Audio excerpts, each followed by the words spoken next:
So, very good afternoon, one and all. I am Sushant Bargat, research scholar, PhD student, and a physics faculty. So, up to the last lecture, we completed 3 chapters. Now, today we are going to start the new chapter, which is very important in terms of State Board, MSTCT, JEE, NEET. Okay, so today we are going to start a new chapter, that is nothing but the gravitation.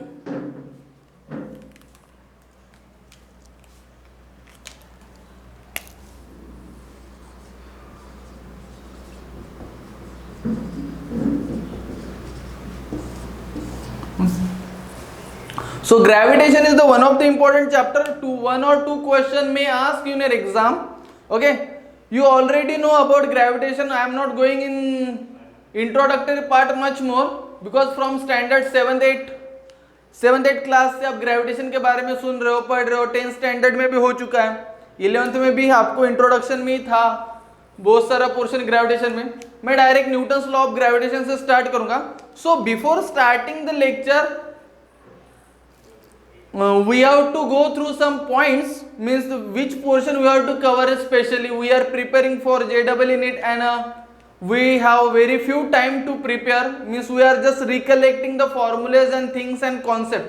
हम बस concept और फॉर्मूले recollect कर रहे हैं क्योंकि बहुत कम time पे हमको बहुत सारा प्रिपरेशन करना है, तो ज़्यादा डिटेल्स में नहीं जाएंगे, बट मैक्स टू मैक्स जो इंपॉर्टेंट टॉपिक है वो कवर करने की हम कोशिश करेंगे.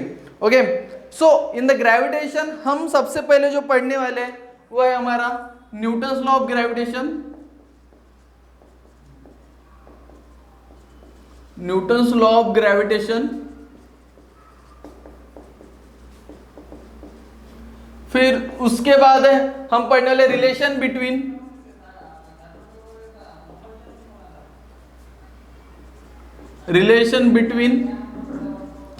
G and GH.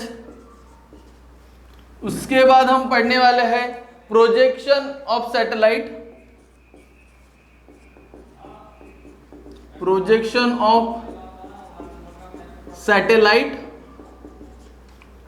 उसके बाद हम पढ़ने वाले हैं क्रिटिकल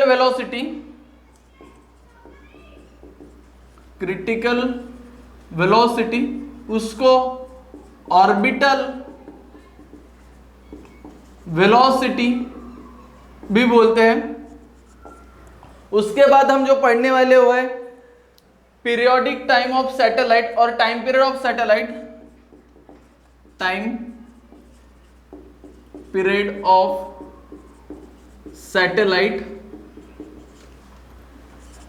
उसके बाद हम पढ़ने वाले हैं Kepler's law, binding energy, Kepler's law of planetary motion, binding energy and escape velocity and variation of G. Escape velocity और variation of G due to पहला अल्टीट्यूड, लैटिट्यूड और तीसरा depth. Okay, normally gravitation chapter पे जो हमने देखा है mostly ये सारे टॉपिक के ऊपर क्वेश्चंस पूछे जाते हैं या पूछे हैं. ओके, उसमें से पहला Newton's law of gravitation, very simple because ये इंट्रोडक्टरी पार्ट से स्टार्ट होगा. ये फॉर्मूला के सिवा हम ग्रेविटेशन चैप्टर ही नहीं पढ़ सकते. सो सबसे पहले हम यहां से स्टार्ट करेंगे. Then relation between G is nothing but the acceleration due to gravity and GH is nothing but the acceleration due to gravity at height h.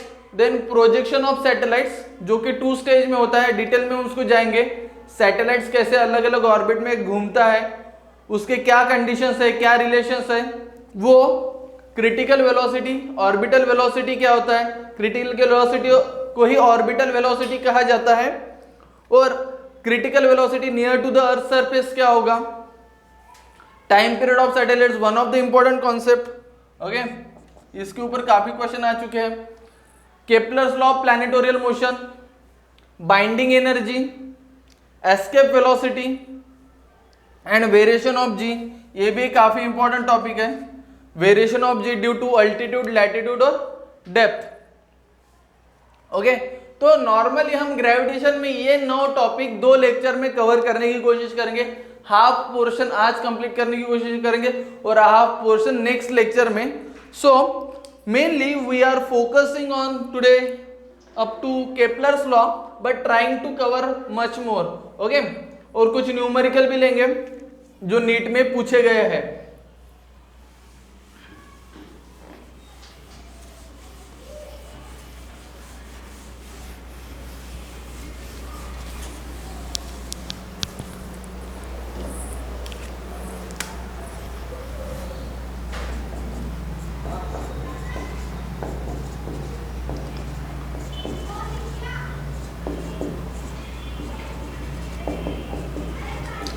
So Newton's law of gravitation की हम बात करेंगे। Newton's law of gravitation, इसके बारे में अगर बोलना चाहो तो लॉ पढ़ने से पहले या लॉ बताने से पहले एक बात बताना चाहता हूं।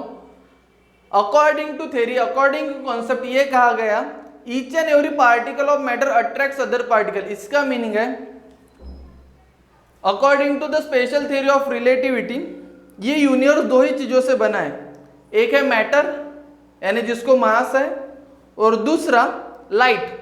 तो उसमें हम ज्यादा डिटेल में नहीं जाएंगे, हम मास के ऊपर अगर फोकस करेंगे तो मास एक ऐसी फंडामेंटल फिजिकल क्वांटिटी है जो हर जगह प्रेजेंट है और हर जगह कांस्टेंट ही रहेगी।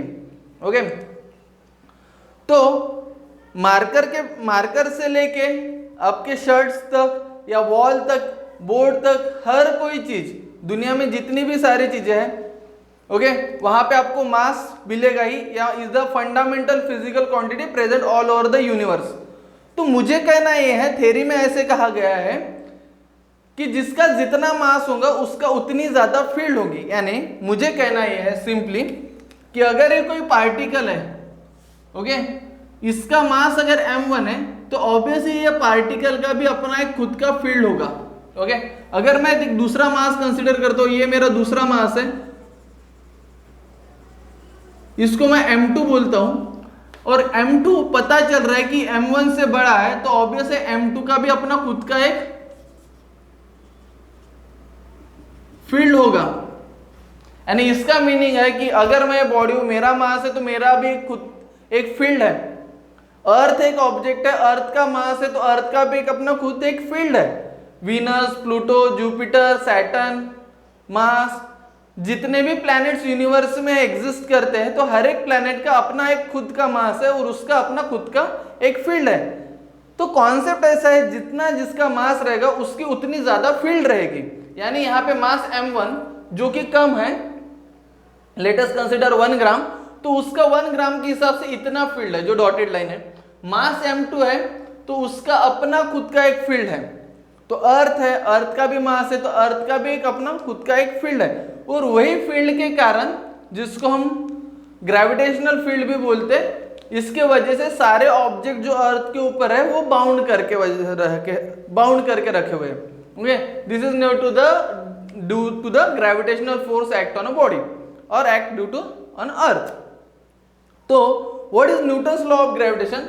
According to Newton's law of gravitation, उसने ये से बोला है,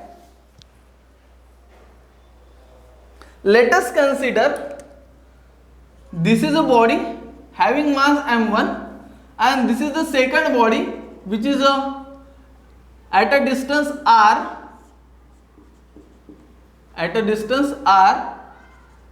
m2.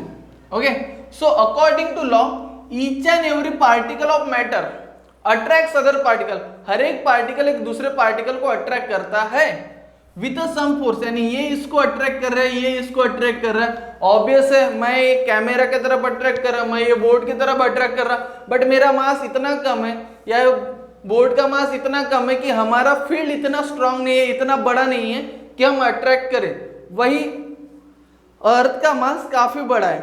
I am going to explain that with some example. Okay, see, तो according to what is Newton's law of gravitation, according to Newton's law of gravitation each and every particle of matter attracts other particle with a force F. That force is directly proportional to the product of masses and inversely proportional to the square of distance between them. What is Newton's law of gravitation? According to Newton's law of gravitation, each and every particle of matter attracts other particle with a force which is directly proportional to the product of masses and inversely proportional to the square of distance between them. So according to these two equations, can I write F is directly proportional to the m1 m2 upon r square. So if you remove the proportionality sign, we get a constant. Now that constant is nothing but the gravitational constant. What is G? Where G is nothing but the gravitational constant और उसका value है 6.67 into 10⁻⁻11 newton metre square upon KG square. अब ये unit हर बार learn करने की जरूरत नहीं है, आप यूनिट निकाल भी सकते हैं और वो कैसे निकाले जाते हैं वो भी मैं आपको बताऊंगा, क्योंकि फिजिक्स इतना बड़ा सब्जेक्ट है, इतने ज्यादा चैप्टर से इतनी ज्यादा फिजिकल क्वांटिटी, तो आप कितना चीजें लर्न करोगे। ओके, ये भी एक प्रॉब्लम है, बट कुछ चीजें लर्न करने की जरूरत नहीं, वो हमें इजीली डिराइव कर सकते हैं और काफी कम टाइम में। Okay, that is the technique. Okay, so G, तो अगर मैं यूनिट ऑफ जी निकालूं, यूनिट ऑफ जी, तो from equation 1 can I write G is equal to F R square upon m1 upon m2। अभी हमको पता है unit of force is nothing but the newton, r is nothing but the distance, तो distance का unit होता है metre. Okay, m1 m2 masses है, इसका यूनिट होता है केजी। अगर ये यूनिट हम यहां पे रखें तो क्या हो जाएगा, G is equal to Newton metre square है मास केजी इंटू केजी, तो हो जाएगा Newton metre square upon KG square. This is the unit of G. अगर कहीं पूछते हैं या आपको यूनिट याद नहीं आता, कंफर्म नहीं है, तो आप इजीली निकाल सकते हो और कितना टाइम मिलेगा निकालने को, इतना। Okay, so this is the unit of G. Dimension of G अगर निकाले जाए तो होप सो आप मेजरमेंट पढ़े हो, आपको पता है how to find the dimension of any physical quantity. Right is L M T form. So what is the dimension, L3m-1, L3m-1 t-2। This is the dimension of G. Okay, simple topic है, chapter पढ़ने के लिए concept हमारे को लगेगा, इसलिए हम इसके ऊपर उतना फोकस कर रहे हैं। तो बात ये थी कि न्यूटन्स लॉ ऑफ ग्रेविटेशन है क्या, तो न्यूटन ये बोल रहा है, ऐसा नहीं है कि ग्रेविटेशन के बारे में सबसे पहले न्यूटन ने ही बोला, बहुत सारे साइंटिस्ट थे, उन्होंने ग्रेविटेशन के बारे में पढ़ा, बताया। ओके, न्यूटन्स का भी अपना थ्योरी है, मैं उसके डिटेल्स में नहीं जाऊंगा इंट्रोडक्शन में, क्योंकि काफी कुछ आपको भी पता है ग्रेविटेशन के बारे में। हम नॉर्मली टॉपिक और फॉर्मूलाज के ऊपर फोकस करेंगे। Okay, so what is Newton's law of gravitation? Each and every particle of matter attracts other particle with a force which is directly proportional to the product of masses and inversely proportional to the square of distance between them.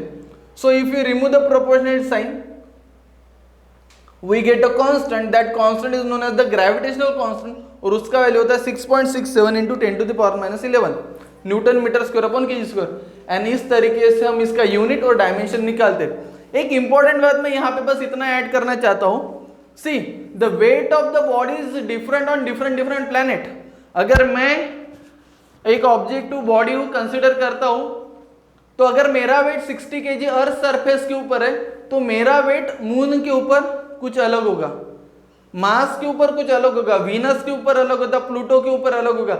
यानी मेरा wait place के हिसाब से vary हो सकता है, but मेरा mass all over the universe constant रहेगा। इसका मैं एक छोटा सा एग्जांपल देता आपको।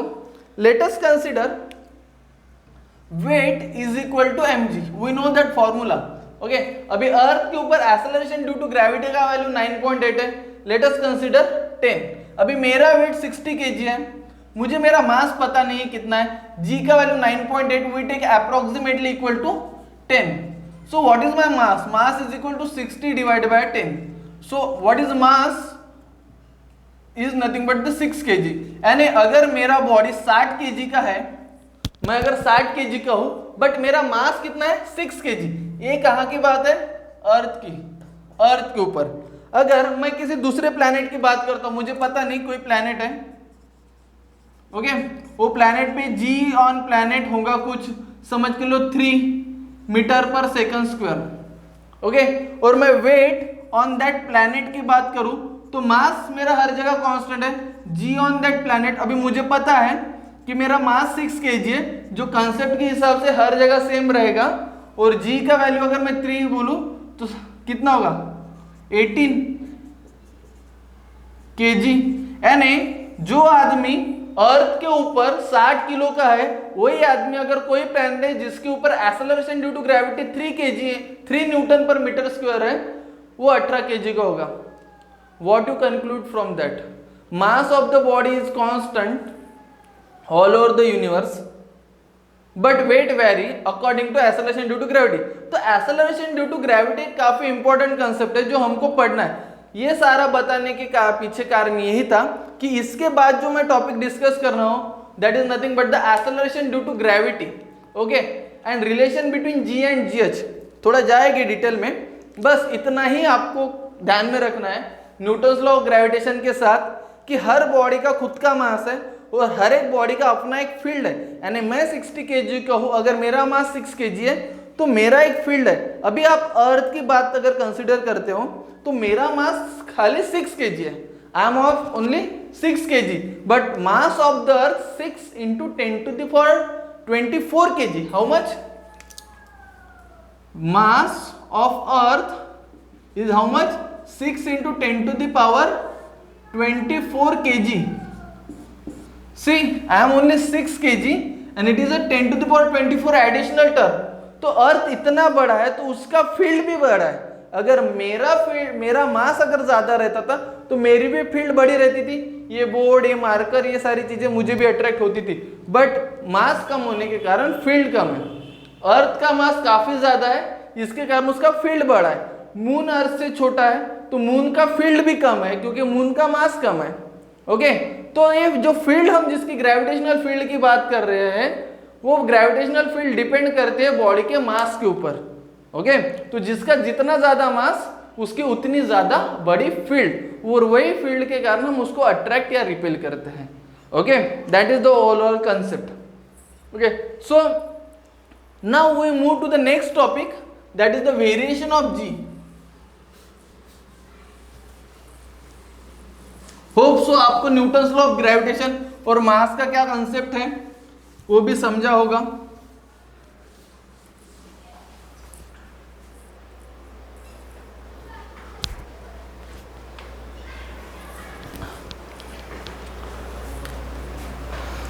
तो अभी हमारा जो टॉपिक है वो है relation between ji and gh. G is nothing but the acceleration due to gravity and gh is nothing but the acceleration due to gravity at height h. Diagrammatically बताने की कोशिश करूंगा. फॉर्मूला काम का है, नीट में डायरेक्ट फॉर्मूला पूछे था विच वन, यानी क्वेश्चन बड़ा था, मैं उसको एक ब्रीफ में बताता. क्वेश्चन ऐसा था, which one is the correct relation between g and g at height h, means relation between acceleration due to gravity and acceleration due to gravity at height h, इसके बीच में रिलेशन, उसको कैसे establish करते हैं, कैसे आता है वो भी मैं बताता. सी, लेट अस कंसीडर, ये अर्थ है, ये अर्थ का रेडियस, ओके. अभी कोई ऑब्जेक्ट है, इसको कंसीडर करो, ये ऑन अर्थ सरफेस है यहां पे, और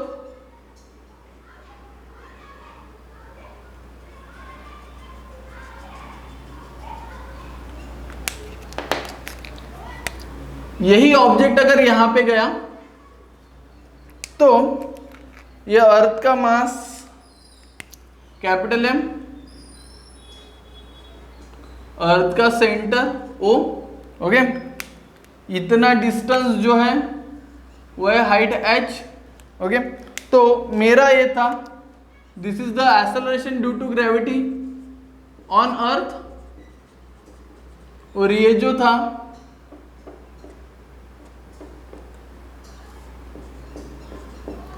acceleration due to gravity at height h। तो मुझे रिलेशन निकालना है यहां और यहां पे एक्सेलरेशन ड्यू टू ग्रेविटी कितना होगा और यहां पे कितना होगा और उनके बीच में क्या रिलेशन है। अभी थोड़ी देर पहले ही हमने डिस्कस किया क्या कि according to Newton's law of gravitation each and every particle of matter attracts other particle with a force which is directly proportional to the product of masses and inversely proportional to the square of distance between them। और मैं ये भी बोला कि जिसका जितना ज्यादा मास होगा उसकी उतनी ज्यादा फील्ड होगी और उसी फील्ड के कारण वो अट्रैक्ट करता है। सो अगर मैं एक बॉडी हूं, अर्थ के ऊपर हूं, तो अर्थ के ऊपर अगर मैं बाउंड हूं तो this is due to gravitational force, am I right. तो मैं क्या ऐसा बोल सकता हूं कि weight of the object is nothing equal to the gravitational force act on body। See what I'm writing, weight of object is nothing but the gravitational force act on it। So what is the weight? Weight is W on what is the gravitational force? Weight is nothing but the mg, so I am taking small m small g। ये body है, इसका मास m है, ये body इसका मास m है, but यहाँ पे acceleration due to gravity gh रहेगी और यहाँ पे g, क्योंकि मास हर जगह कांस्टेंट रहता है, okay.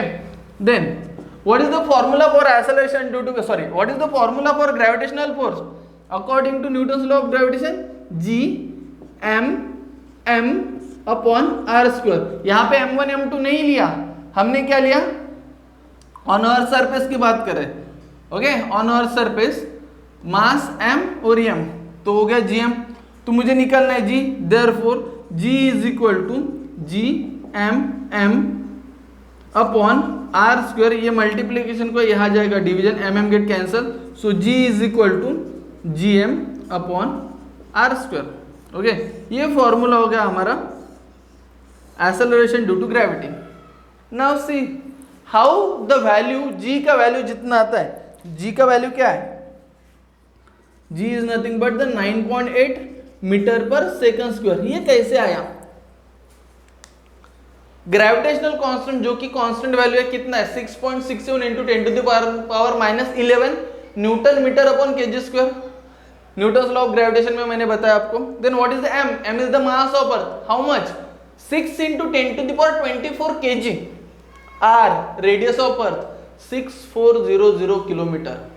so we have the three all constant value कितना, what is the g 6.67 into 10 to the power minus 11, mass 6 into 10 to the power 24 kg, r 6400 kilometer। by putting these three value we get the value of g, you can calculate it।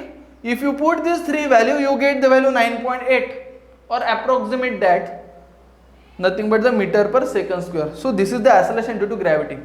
now this is the trick I am giving you। you can find the acceleration due to gravity of any planet। let us consider moon। if you want to find the acceleration due to gravity on moon, you must know what is the mass of moon and what is the radius of the moon। if you get this value you can find the acceleration due to gravity of moon also, any planet, okay। so this is the acceleration due to gravity on the earth surface। now we have to establish a relation between g and gh। g और gh के बीच में हमको relation establishment करना है। तो बात ऐसी है, यहाँ पे ये तो क्या g के लिए मैं भी बोलता weight of object at height h is equal to gravitational force is nothing but the gravitational force। तो what is the weight? Weight is nothing but the mg, but g की जगह gh। और what is the gravitational force? अभी point यहां से यहां तक की बात आ गई, यानी ये डिस्टेंस तो हो गया r प्लस h। तो मेरा फॉर्मूला बनेगा g m m upon r plus h whole square. r plus h whole square कैसे हो गया? See how the r become r plus h square? When it is on earth surface the distance between two particle is nothing but the r, but when it is placed at height h the distance is r plus h. How much the total distance? What is the total distance? r plus h. Okay, so see mm get cancel, so gh is equal to gm upon r plus h whole square. ये formula हो गया मेरा acceleration due to gravity का। Okay, इसको बोलता हूं मैं equation number 1। This is my equation number 1 और ये हो गया मेरा equation number 2। Okay, now from 1 can I write from 1 gm, it is not a good morning, it is a gravitational constant and mass of the earth is g into r square put above in 2। इसको यहां से उठाओ, यहां पे पटक दो, तो क्या मिलेगा?